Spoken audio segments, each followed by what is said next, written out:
देखिए, terrorist organisation Hamas है या दूसरी कौन है, इसका फैसला करने वाले हम लोग नहीं होते, वो इंटरनेशनल एजेंसीज़ हैं। जिस तरीके से 1947 से इजराइल फ़लस्तीन पे जुल्म बरपा करता आया है, तो अगर हम देखें कि लाखों की तादाद में बच्चे, नौजवान, बुज़ुर्ग शहीद किए जा रहे हैं, उसके बारे में कोई बात नहीं करता। और दूसरी बात यह कि हम सभी लोग जानते हैं बैलफोर डिक्लेरेशन के ज़रिए इजराइल को जगह दी गई थी फ़लस्तीन में, जिसको फ़लस्तीन पर कब्ज़ा उन्होंने किया है, ज़बरदस्ती घुसपैठ उन्होंने करी है। तो ये बात हमें समझनी चाहिए कि हम किसी को भी टेररिस्ट ऑर्गेनाइजेशन बताकर अपना दामन साफ़ नहीं कर सकते। दरअसल कोई भी इंसान अपने हक़ और हुकूक़ के लिए लड़ता है तो उसकी आप या तो पॉजिटिव वे में बात कर सकते हैं या नेगेटिव वे में बात कर सकते हैं, लेकिन अलीगढ़ मुस्लिम यूनिवर्सिटी तलबा ने जो भी बात करी वो एक डेमोक्रेटिक वे में बात करी गई थी, पीसफुल सिटिंग था। कोई उसमें ऐसा नहीं था कि वहाँ पर कोई ऐसे स्लोगन्स रेस किए गए हों जो कि मुल्क के ख़िलाफ़ थे। बेसिकली ये एक नैरेटिव सेट किया जा रहा है स्टूडेंट के ख़िलाफ़, अलीगढ़ मुस्लिम यूनिवर्सिटी के ख़िलाफ़, कि वो एक टेररिस्ट ऑर्गेनाइजेशन से ताल्लुक़ रखते हैं, वो वहाँ टेररिस्ट की नर्सरी है, इस तरह की चीज़ें डिफेम करती हैं। जबकि हम अगर तारीख पर नज़र डालें तो अलीगढ़ मुस्लिम यूनिवर्सिटी ने आज़ादी से लेके और उसके बाद तक नेशन बिल्डिंग का काम कहा जा रहा है यही जो है AMU वाले कभी जिन्ना की तस्वीर लगाते हैं और हमेशा जो है आतंकवादी गतिविधियां जो है में संलिप्त होते हैं। देखिए, रही बात जिन्ना की, तो जिन्ना की तस्वीर पार्लियामेंट में भी है, बॉम्बे हाई कोर्ट में भी है, जिन्ना हाउस भी है। तो जिन्ना की तस्वीर AMU स्टूडेंट यूनियन हॉल में लगना वो एक तारीखी पस मंज़र है। 1937 में जिस वक्त जिन्ना आए थे तो उनकी तस्वीर वहाँ लगाई गई, वहाँ के लाइफ टाइम मेंबर हैं, और उनके साथ अम्बेडकर की, महात्मा गांधी की, मदर टेरेसा की, जवाहरलाल नेहरू की, सब लोगों की तस्वीर है। आप तारीख को इरेज नहीं कर सकते, चाहे तारीख आपकी अच्छी हो या ख़राब हो, तारीख का हिस्सा है। तो अगर जिन्ना से परेशानी है, किसी से परेशानी है, तो हमारे साबिक सदर ने मेमोरेंडम भी दिया था कि आप जिन्ना की पोर्ट्रेट हटा दें, वहाँ से कोई नहीं आया। बेसिकली ये न्यूसेंस क्रिएट करने की बात है। अब जब पार्लियामेंट में जिन्ना की तस्वीर लगी हुई है, बॉम्बे हाई कोर्ट में लगी हुई है, जिन्ना हाउस है, उसको आप डिमोलिश क्यों नहीं करते? तो ये सिर्फ न्यूसेंस, चुनाव का वक्त है, पार्लियामेंट इलेक्शंस आने वाले हैं, तो सरकार के पास ऐसी कोई भी मौजूदा स्कीम नहीं है जिससे उन्होंने डेवलपमेंट में काम किया हो। सिर्फ हेट्रेड पैदा किया गया। मणिपुर की बात कोई क्यों नहीं करता?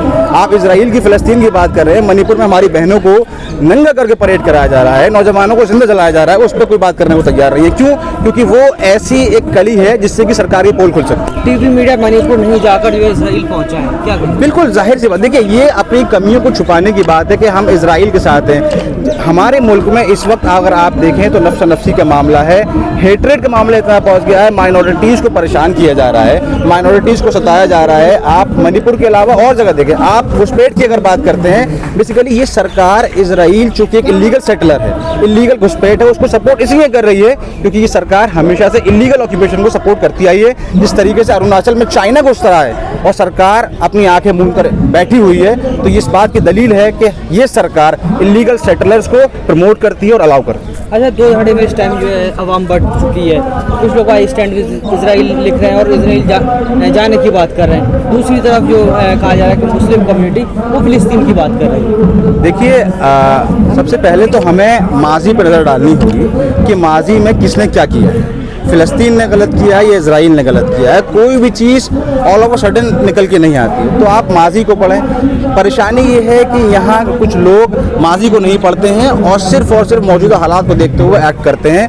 और हमेशा से फ़लस्तीन पे जुल्म सितम हुआ है, इजराइल ने किया है। आज भी जो इंटरनेशनल क्राइम वेपन्स हैं उसमें गैसेस, न्यूक्लियर वेपन्स इस्तेमाल करना मना है, और इजराइल ने फॉस्फोरस गैसेस और इस तरह की गैसेस यूज़ की हैं और इल्ज़ामात फ़लस्तीन पर लगा रहे हैं। तो इंटरनेशनल मीडिया ये बात भी कवर कर रही है, लेकिन प्रॉब्लम ये है कि हम वो कंटेंट लेते हैं जो हमारे फेवर का होता है, जो कंटेंट हमारे खिलाफ होता है, जो कंटेंट हक पे होता है। बेसिकली इस वक्त बातिल की हुकूमत है, बातिल जहाँ जहाँ सर उठा रहा है उसको एक्सेप्ट किया जा रहा है, और हक जहाँ जहाँ सर उठाने की कोशिश कर रहा है उसको दबाया जा रहा है। सलमान साहब, कहा जा रहा है बार बार कि जो मुस्लिम हैं कहीं भी रहें, कहीं पत्थरबाजी करते हैं, कभी अलग अलग चीज़ों में एक्टिविटी में जो है गलत एक्टिविटी में ही रहते हैं, जहाँ भी रहें।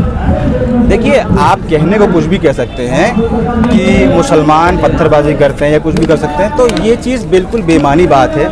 अगर हम बात करें आज़ादी की लड़ाई की, तो जितनी कुर्बानियाँ हमारे हिंदू भाइयों की थी उतनी ही कुर्बानियाँ हमारे मुस्लिम भाइयों की थी। और आज भी अगर हम देखें, सच्चर कमेटी की रिपोर्ट देखें, तो हम लोगों को साजिशन पीछे रखा गया है। मुसलमान कहीं भी वायलेंस को पसंद नहीं करता।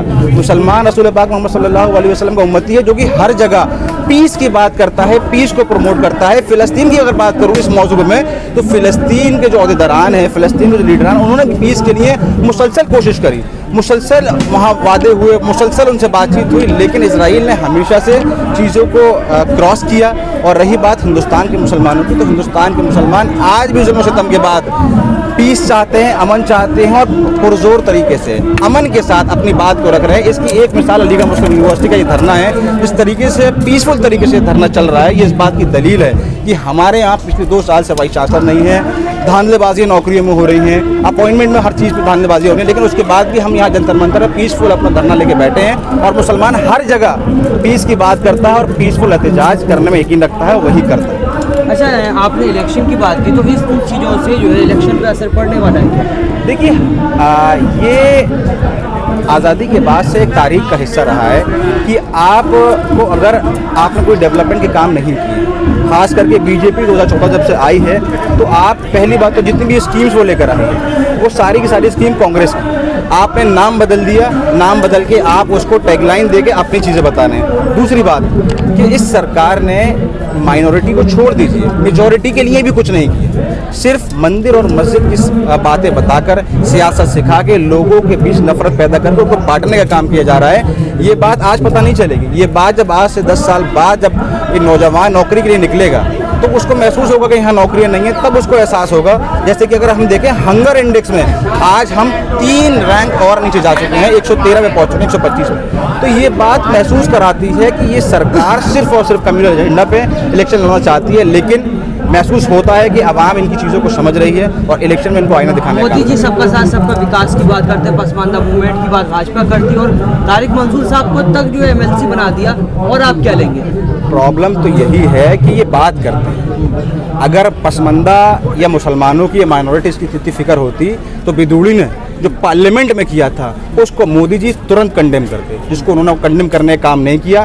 बेसिकली ये एक अपीसमेंट पॉलिसी है जो वो पसमानदा के नाम पे या दीगर माइनॉरिटीज़ के नाम पे खेलते हैं, जबकि अगर हम ज़मीनी स्तर पर देखें तो ज़मीनी स्तर पर माइनॉरिटीज़ के लिए या फिर मुसलमानों के लिए या पसमानदाओं के लिए कोई भी ऐसी स्कीम या कोई भी ऐसी पॉलिसी दिखाएं जिससे हम माने कि हाँ उन्होंने कुछ किया है, वो अपने टिकट बंटवारे में भी जहाँ मुसलमानों का नाम आता है उसको साइडलाइन कर देते हैं। और रही बात तारिक मंसूर साहब को उपाध्यक्ष बनाने की, तो देखिए बहुत साफ सी बात है, वो एक चेहरे को, जैसे कि कुछ सालों से मुख्तार अब्बास नकवी साहब थे, उनको चेहरा दिखाकर मुसलमानों का वोट मुसलमानों को उन्होंने किया, लेकिन मुसलमानों ने वोट दिया नहीं उनको। चाहे तारिक मंसूर आ जाएं या गुलरेज साहब आ जाए या और कोई मुसलमान आ जाए, ये एक फेस पॉलिटिक्स जो चाहते हैं कि उस फेस के जरिए हम वोट अपीस करके हम वहाँ ये दिखाया कि हमने उनको वाइस प्रेसिडेंट बनाया पार्टी का, जबकि ज़मीनी स्तर पर जो मुसलमान एक्चुअल में परेशान है, जो एक्चुअल में ज़रूरतमंद है, उसकी किसी तरह की कोई मदद नहीं करी जा रही है। इस बेनिफिशरी स्कीम से मुसलमान बेनिफिशरीज नहीं है, और अगर बेनिफिशरीज हैं भी तो उनके साथ पार्शियलिटी। अगर राशन मिल रहा है और स्कीमें मिल रही हैं तो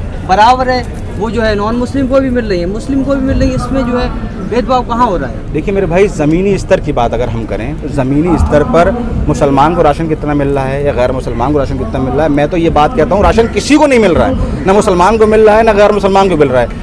5 लोगों को आपने राशन के पैकेट थमा दिए, उनकी फोटोग्राफी करा दी और उसको दिखा दिया कि हमने 2.5 करोड़ लोगों को राशन बांटा है। ये गलत पॉलिसी है, और उस राशन के पैकेट में जो आप बांट रहे हैं, चाहे वो हिंदुओं को बांटें मुसलमानों को बांटें, सब इस मुल्क के शहरी हैं, उसमें आप सर्फ का पाउडर नमक मिला के दे रहे हैं, आप चीनी दे रहे हैं, वो प्लास्टिक की चीनी दे रहे हैं। तो ऐसे राशन बांटने से फ़ायदा क्या है? सिर्फ और सिर्फ, मैं पहले भी कह चुका हूँ कि अपीजमेंट पॉलिटिक्स चल रही है, सिर्फ और सिर्फ चीज़ों को दिखा के उसका नैरेटिव सेट करा के, क्योंकि पूरा मीडिया हाउस, मैं माजरत के साथ आप लोगों सामने कह रहा हूँ, पूरा मीडिया हाउस जितने भी हैं सब गवर्नमेंट ने ख़रीद चुके हैं, और जो वो दिखाना चाहते हैं वही पब्लिक डोमेन में आता है, और इतने वसाइल गांव देहात में लोगों के पास नहीं है कि वो एक्चुअल नैरेटिव को महसूस कर सकें या देख सकें। जो मीडिया उनको दिखाती है, जो बताती है, वही वो देखें।